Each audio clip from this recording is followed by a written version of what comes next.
반갑습니다. 말씀과 함께 하루를 시작하는 주는 뱀의 성들을 예수님의 이름으로 축복합니다. 2023년 12월 20일 수요일 오늘 주신 말씀은 욥기 42장 1절부터 17절까지입니다. 욥이 여호와께 대답하여 이르되 주께서는 못하실 일이 없사오며 무슨 계획이든지 못 이루실 것이 없는 줄 아노니 무지한 말로 이치를 가리는 자가 누구니까? 나는 깨닫지도 못한 일을 말하였고 스스로 알 수도 없고 헤아리기도 어려운 일을 말하였나이다. 내가 말하겠사오니 주는 들으시고 내가 주께 묻사오니 주여 내게 알게 하옵소서. 내가 주께 대하여 귀로 듣기만 하였사오나 이제는 눈으로 주를 배움나이다. 그러므로 내가 스스로 거두어 드리고 티끌과 제 가운데에서 회개하나이다. 여호와께서 욥에게 이 말씀을 하신 후에 여호와께서 대만 사람 엘리바스에게 이르시되 내가 너와 내 두 친구에게 노하나니 이는 너희가 나를 가리켜 말한 것이 내 종 욥의 말같이 옳지 못함이니라. 그런즉 너희는 수소 7과 수량 7을 가지고 내 종 욥에게 가서 너희를 위하여 번제를 드리라. 내 종 욥이 너희를 위하여 기도할 것인즉 내가 그를 기쁘게 받으리니 너희가 우매한 만큼 너희에게 갚지 아니하리라. 이는 너희가 나를 가리켜 말한 것이 내 종 욥의 말 같이 옳지 못함이라. 이에 대만 사람 엘리바스와 수아 사람 빌닷과 나아마 사람 소발이 가서 여호와께서 자기들에게 명령하신 대로 행하니라. 여호와께서 욥을 기쁘게 받으셨더라. 욥이 그의 친구들을 위하여 기도할 때 여호와께서 욥의 곤경을 돌이키시고 여호와께서 욥에게 이전 모든 소유보다 갑절이나 주신지라.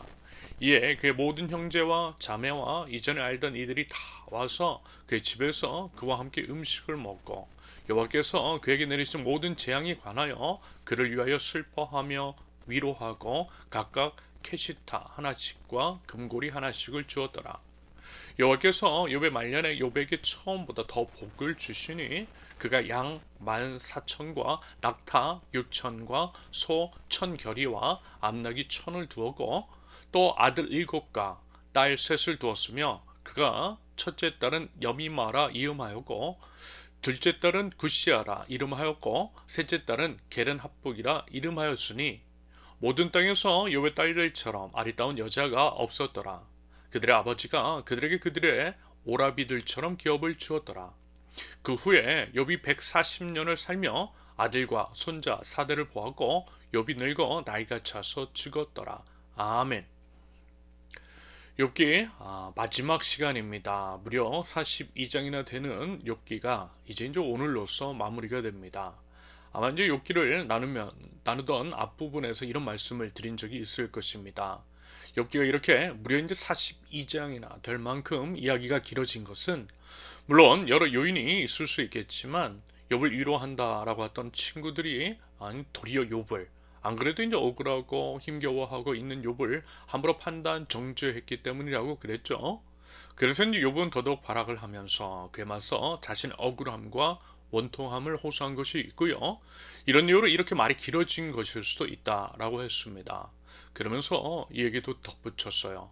고난과 어려움에 처해 있는 사람에게는 그저 따스한 손을 내밀어서 붙잡아주고 그저 이제 곁에서 아무 말 없이 지켜주고 설령 그가 틀린 말을 한다 할지라도 다 받아주는 것이 맞는 것이라고 그랬습니다. 사도 바울도 조언했던 것처럼요. 그저 우는 자와 함께 울어주면 되는 거예요. 그러면 스스로 마음의 정리가 되고 그저 그것만으로도 위로가 되는 부분들이 있더라는 것입니다. 그러므로 우리가 이제 욥기를 통해 교훈으로 삼아야 할 중요한 것 중 한 가지는 바로 이러한 위로자들의 자세라고 그랬습니다. 여러분 우리 꼭 그래보자라는 것입니다. 입은 닫고 조용히 그 곁을 지켜주자라는 것입니다. 여러분 어떻습니까? 우리 이제 인생이라고 하는 것 참 쉽지 않죠. 억울한 일, 힘든 일 참 많고요. 나는 예외일 것이라고 생각되는 일들이 나에게도 닥치더라는 것입니다. 아무리 생각을 해봐도 잘못한 것 없는데 남들은 별일 없이 다들 잘 사는 것 같은데 나만 억울한 것이 있을 수 있어요. 나에게도 내 이웃에게도 그런 일들이 언제든 닥칠 수 있더라는 것입니다. 그러므로 여러분 우리 진심으로 서로를 위로해 줄 아는 바른 위로자들이 되면 참 좋겠어요. 판단하지 말고요. 욥의 이제 새 친구들처럼 섣부른 신앙의 논리를 들어서 정죄하지도 말고요. 그저 이제 두 손 꼭 잡아주고 조용히 입 다물고 with you 해주는 성숙함이 저와 여러분들에게 있을 수 있기를 바랍니다. 아무튼요. 하나님이심, 하나님의 존재에 대해서 다시 한번 되새긴 후 이번 마지막으로 하나님께 입을 열죠. 물론 이것은 항변이라기보다는 그저 죄송한 마음, 회개의 심정으로 말씀드리는 것이었습니다. 1절부터 6절까지의 기록이 바로 그것인데요. 그 말도 이전까지 이제 욥이 새 친구들에게 했던 것과는 다르게 참으로 짧게 발언을 하고 있는 것을 보게 됩니다. 그리고 이제 6절에서 명확하게 말씀을 드리잖아요. 6절 다시 한번 보면 그러므로 내가 이제 스스로 거두어드리고 티끌과 제 가운데에서 회개하나이다. 무슨 얘기죠? 무조건 잘못했다라는 겁니다. 군소리 하지 않겠다라는 거예요. 물론요, 욥은요 잘못한 것 없어요. 자기 스스로도 그렇고 남들이 보기에도 그렇고 사실 하나님께서 보시기에도 그 당시 이제 욥만한 의인은 없었습니다. 애초에 이제 욥이 죄가 있어서 고난을 받았던 것이 아니라는 거죠. 그런데 그럼에도 불구하고요, 욥은 회개했어요. 하나님 앞에 엎드렸어요. 바짝 엎드렸어요.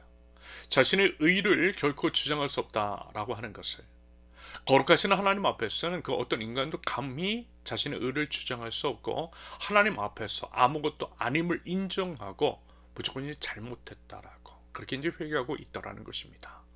여러분, 이것이 거룩하신 하나님 앞에 취할 수 있는 바른 태도일 것입니다. 욥은 비로소 다시 한번 하나님의 하나님이심을 깨닫고요, 철저하게 하나님 앞에 엎드려 회개했습니다.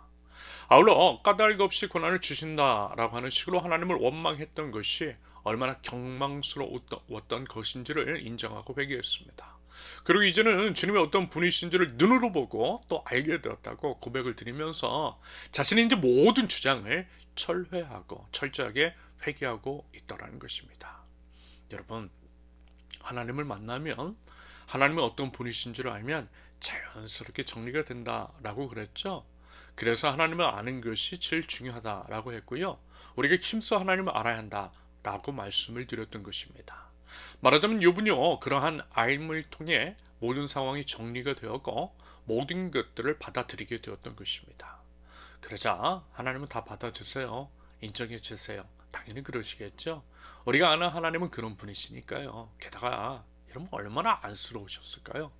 비록 하나님께서 이놈의 자식 아직도 나를 이렇게 몰라? 라고 하는 식으로 꾸짖으셨지만 마음도 상하실 수 있었겠지만 여러분, 그것이 무슨 욥이 이제 미워서 그런 건 아니시잖아요. 오히려 안쓰럽고 애처로움이 더 크셨을 것 같아요. 그리고 이제 하나님의 속마음 분명 이루셨을 것이라 생각됩니다. 그래, 내가 다 안다, 다 알아. 네 마음 고맙고 사랑한다 욥. 여러분, 그 하나님께서요 우리에게도 그 말씀하고 계세요. 하나님을 원망할 수 있는 상황 속에서도 끝까지 믿음을 붙들고 사는 우리에게도 똑같이 그 말씀 해주실 것입니다. 다 안다고, 우리의 속마음, 우리의 속사정, 그 아픔과 고통 다 아신다고. 그럼에도 믿음을 붙드는 것을 참 기특해 하시고요, 사랑하신다고 말씀하여 주시는 줄로 믿습니다. 그러므로 여러분, 우리 끝까지 우리 주님을 향한 믿음을 잃지 않을 수 있기를 바랍니다. 믿음이 흔들릴 때 더더욱 우리 하나님을 더욱더 붙잡고요, 우리 하나님을 알기에 힘쓸 수 있기를 바랍니다. 한편 하나님께서는 욥의 손을 들어주시기 위해, 다시 말해서 욥이 맞는 것이라는 것, 비록 하나님께서 욥을 꾸짖기는 하셨지만 예를 들어 이제 새 친구들의 말 때문은 아니라는 것을 분명히 하시고요, 오히려 어때요? 그들을 혼내셨어요. 그리고 그들로 하여금 번제를 드리라 하십니다. 회개하라는 것이겠죠. 더불어 욥이 이제 새 친구들을 위해서 기도를 한다면 그 기도를 받으셔서 용서해 주시겠다라고 합니다. 그 말씀인 즉슨 친구들에게 욥에게 이제 용서를 빌라는 것이겠죠. 그 외에 하나님은 욥이 잃었던 모든 것들, 자식들이라든지 재산이라든지 건강이라든지 모든 것들을 회복시켜 주셨습니다. 역시 하나님은 하나님의 백성을 끝까지 책임져 주시는 신실하신 주님, 사랑의 아버지이심을 기억합니다. 여러분, 우리요 그 하나님을 믿는 믿음으로 우리 더욱더 하나님 앞에 나가면 좋겠습니다. 마지막으로 욥이 이제 새 친구들을 위해서 기도했다라고 하는 10절의 기록에서 한번 생각해 봤어요. 그게 과연 쉬웠을까? 자신을 이제 그렇게 비난하고 정죄를 했던, 아예 이제 관계가 없는 남보다 못한 친구도 아닌 그들, 저 같으면 꼴도 보기 싫었을 것 같아요. 마음속에 깊은 상처 앙금 남죠, 당연히. 그런데 물론 이제 그 속마음이 어찌됐든 그들을 위해서 기도했더라고요. 용서했다라는 의미일 것 같습니다. 그래서 하나님께서 욥의 기도, 욥의 그 용서를 받아주시고 그 세 친구들을 용서해 주신 것이라 생각할 수 있겠습니다. 물론 당연히 어려웠을 거예요. 하지만 하나님께서 원하시는 것이잖아요. 원수까지도 사랑하라고 하셨던 우리 주님의 마음, 그 지경에 이르러야 한다. 우리가 이제 그 지경에까지 이르러야 한다고 우리 주님께서는 말씀해 주셨습니다. 당연히 또 하나님도 아셨겠죠. 그 힘듦을. 그게 얼마나 힘든 것인지를. 그래서 욥이 이제 세 친구들을 위해서 기도한 것을 더욱더 기쁘게 받으셨을 것 같아요. 그래, 욥. 그래, 잘했어. 참 많이 힘들 텐데 잘했어. 잘했다, 욥. 이렇게 말씀해 주셨을 것 같아요. 그래서 여러분, 우리도 한번 그래 봐요. 상처, 앙금이 남아있는 그런 사람들이 있잖아요. 그들을 위해서 우리 오히려 더 기도해봐요. 이렇게 이제 말씀을 드리는 저도 사실은 그게 잘 안 되는 게 있는데요. 그래도 한번 해보자고요. 왜냐하면 그것이 하나님의 뜻이기 때문입니다. 하나님께서 바라시는 것이니까요. 다른 이유 없어요. 하나님께서 바라신다라고 하는 것, 그것만으로 충분합니다. 그래서 여러분, 우리가 순종만 하면 하나님께서 그 모든 것들을 다 온전케 해주시고 그 모습을 더 기쁘게 받아주실 것입니다. 바라기는 신실하신 우리 주님을 더욱더 알고 더욱더 믿고 더욱더 의지하면서 하나님께 대한 바른 삶의 태도로 나아갈 줄 아는 하나님의 백성들, 우리 모든 삶으로 하나님이 하나님이심을 드러낼 줄 아는 축복의 통로, 저와 여러분들 되실 수 있기를 예수님의 이름으로 축원합니다. 함께 기도합니다. 하나님 아버지, 하나님만을 바라보고 믿고 또 의지합니다. 하나님은 늘 오르시고 선하시며 늘 저희와 함께 하시며 늘 저희를 선함으로 채워주시는 줄로 믿습니다.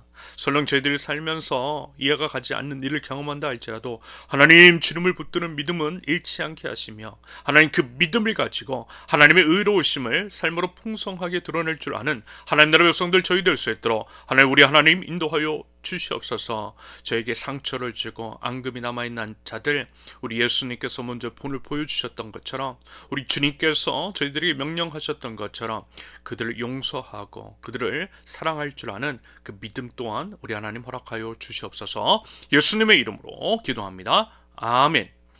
하나님께서 오늘 주신 말씀과 각자의 기도 제목을 놓고 우리 잠시 기도합니다.